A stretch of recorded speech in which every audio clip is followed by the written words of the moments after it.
আসসালামু আলাইকুম। ভাই আলম পক্ষ থেকে সবাইকে স্বাগত। আমি তোমাদেরকে জানাবো বাংলাদেশের এক ঐতিহাসিক স্থান আহসান মঞ্জিল সম্পর্কে। চলো ভিতরে ঢোকা যাক।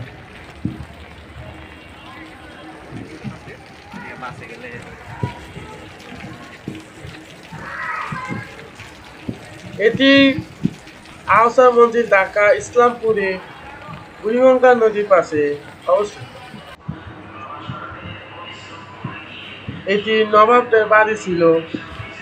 নবাব আব্দুল গনি 1859 সালে এটি নির্মাণ শুরু করেন এবং 1872 সালে এটি শেষ হয়।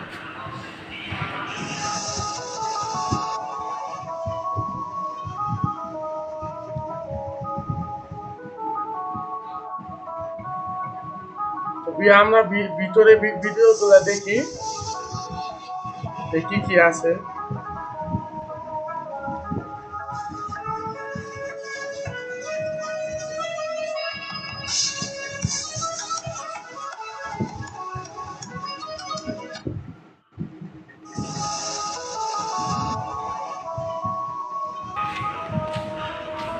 তো আমরা দেখতে পাচ্ছি এখানে নবাব পরিবারের ব্যবহৃত জিনিসপত্র, পুরানো ছবি ও আসবাবপত্র রাখা আছে।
এখানে জাহার বাতি,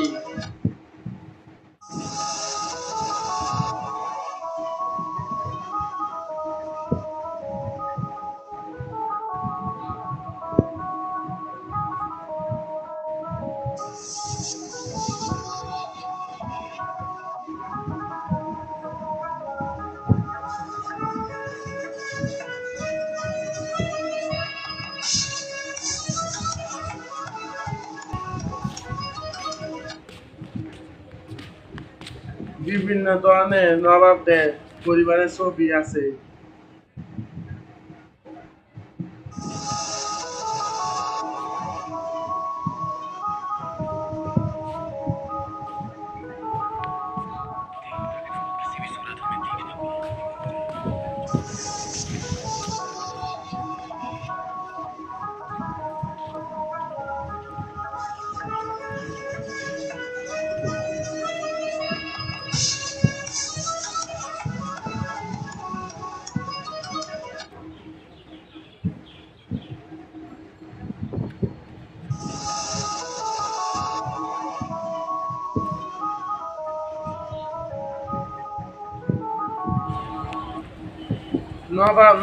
নবাবদের ব্যবহার আসবাবপত্র, তৈজসপত্র, চীনামাটি বাসন, হাতি দাঁতের কঙ্কাল, বিভিন্ন দলিলপত্র এখানে সংরক্ষিত আছে।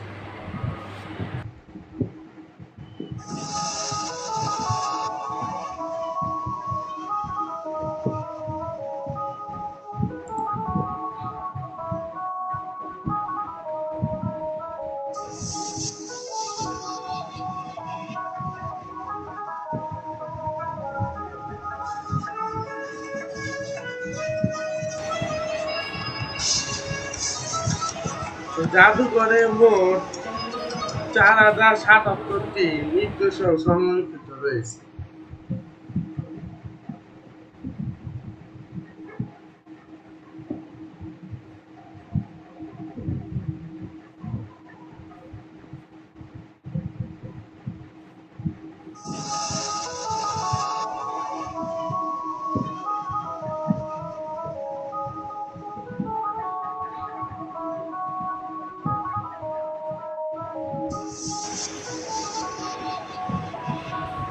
এই আহসান মঞ্জিল রং গোলাপি, তাই একে পিঙ্ক প্যালেস বলা হয়।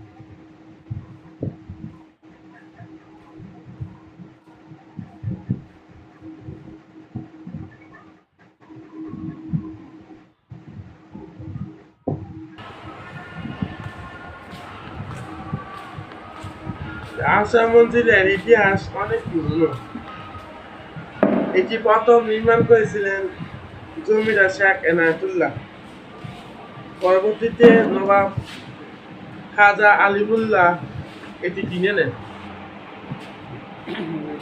তার ছেলে খাজা আব্দুল গনি 1859 সালে এই ভবনটি নতুনভাবে তৈরি করে এবং তার ছেলে খাজা আহসানুল্লাহর নাম অনুসারে নামকরণ করেন আহসান।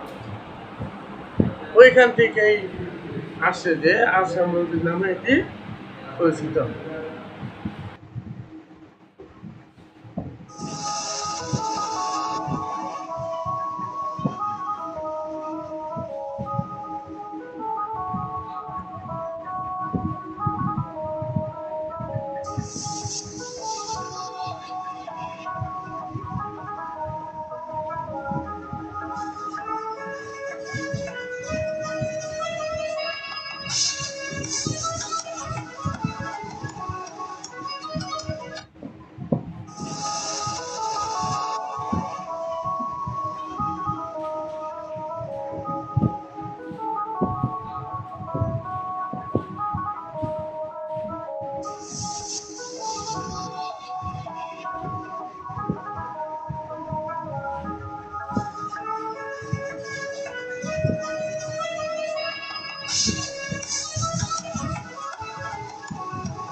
এই ভবনটি দুই ভাগে বিভক্ত, রংমহল ও আন্দরমহল।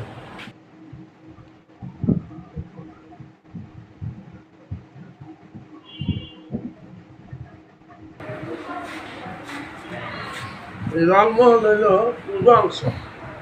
এটি ভবনের সবচেয়ে দৃষ্টিনন্দন অংশ, উপরে গম্বুজযুক্ত।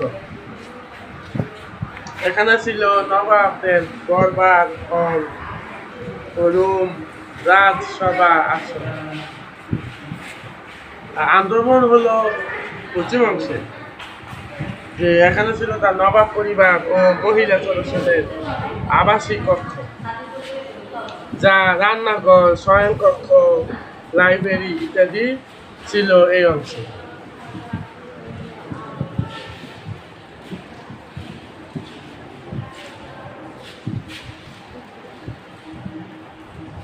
বর্তমানে এটা এখন জাদুঘর হিসাবেই পরিচিত করা হয়।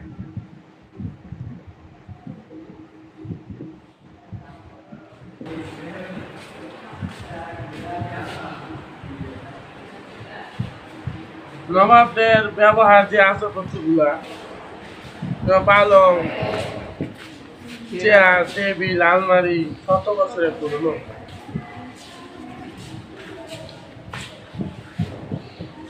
পুরনো ছবি, নবাবদের পারিবারিক ছবি, পুরানো ঢাকার চিত্র, হাতি দাঁতের তৈরি বস্তু, অলঙ্কার আছে, গহনা, বিভিন্ন ধরনের গহনাও রয়েছে।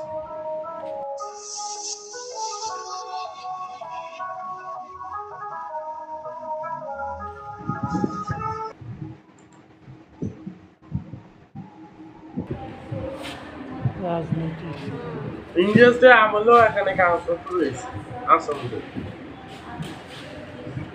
আর নবাবদের পরিবারের যে পোশাক আছে, যেমন সোনা দানা, শেরওয়ানি, পাগড়ি, এগুলো আছে।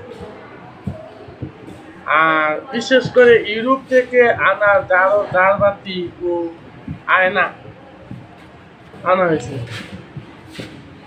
আর দেওয়ালে ঝুলানো আছে বিলাসবহল।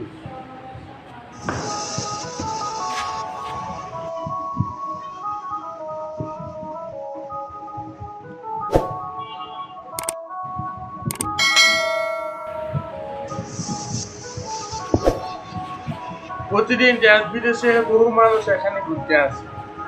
এটি শুধু একটি জাদুঘরই নয়, বরং বাংলাদেশের ইতিহাস জানার এক চমৎকার জায়গা।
আহসান মঞ্জিলের ভিতরে বিভিন্ন ধরনের গ্যালারির ভিতরে নবাব পরিবার সদস্যদের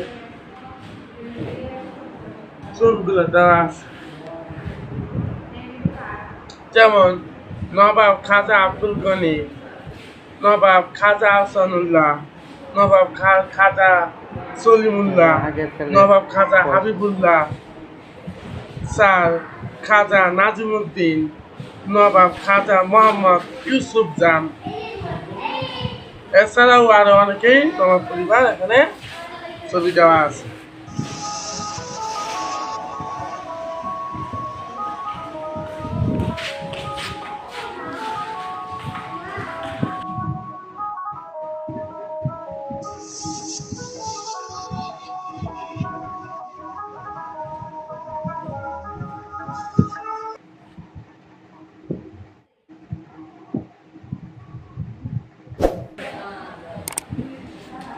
নবাবদের সময় কবি, সাহিত্যিক, বুদ্ধিজীবী, বিজ্ঞানী, ইতিহাস এগুলোও গ্যালারিতে দেওয়া আছে। 1947 সালে এটি বিখ্যাত ফটোগ্রাফ আরভিং পেন আহসান মঞ্জিলের একটি ছবি তুলেছিলেন। তাদের মধ্যে দেখা যায় স্যার খাজা নাজিমুদ্দিন, তিনি পাকিস্তানের দ্বিতীয় গভর্নর জেনারেল ও প্রধানমন্ত্রী ছিলেন। নবাব খাজা হাবিবুল্লাহ বাহাদুর ছিলেন নাজিমুদ্দিনের চাচাতো ভাই। আর আয়শা বেগম ছিল হাবিবুল্লাহ স্ত্রী। আর এলিন তালমে প্লাউড ম্যাগাজিন সহযোগিতা করতেন।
আর খাজা ওয়াসিউদ্দিন পাকিস্তান ও বাংলাদেশের সেনাবাহিনীতে উচ্চ পদস্থ কর্মকর্তা ছিল।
আহসান মঞ্জিলে তৈজসপত্র সংরক্ষিত রয়েছে।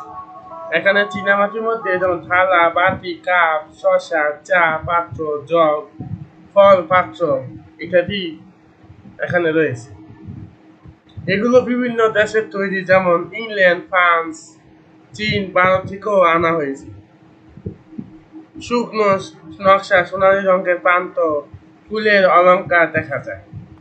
নবাবদের রুচিশীলতা ও ঐতিহ্যের পরিচয় বহন করে। আহসান মঞ্জিলের পোশাকখানা ও চীনামাটি বাসনগুলো সংরক্ষিত রয়েছে। এছাড়াও রূপা, পান দান, আতরদানি, ফুলদানি, চেহারা, টেবিল এখানেও প্রদর্শিত রয়েছে।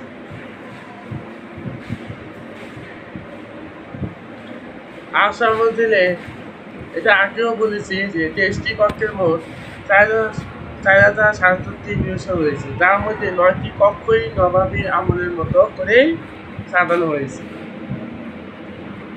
এই কক্ষগুলোর মধ্যেই জিনিসপত্র রয়েছে, ছবি রয়েছে।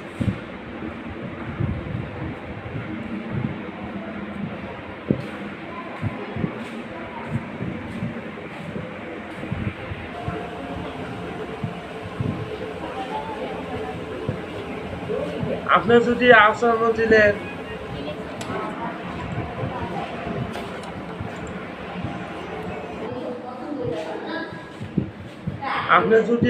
মঞ্জিলের এই নিদর্শনগুলো দেখতে আগ্রহী হন, তবে জাদুঘরটি পরিদর্শন করে এই ইতিহাসের অংশ হতে পারে। জাদুঘরটি শনিবার থেকে বুধবার সকাল 10:30 থেকে বিকাল 5:30 পর্যন্ত খোলা থাকে এবং শুক্রবার বিকাল 3টা থেকে রাত 8টা পর্যন্ত এখানে খোলা থাকে, দর্শনার্থীর জন্য উন্মুক্ত। আর বৃহস্পতিবারে জাদুঘরটি আহসান মঞ্জিলটি বন্ধ থাকে। তো আজকে এ পর্যন্তই। সবাইকে আসসালামু আলাইকুম।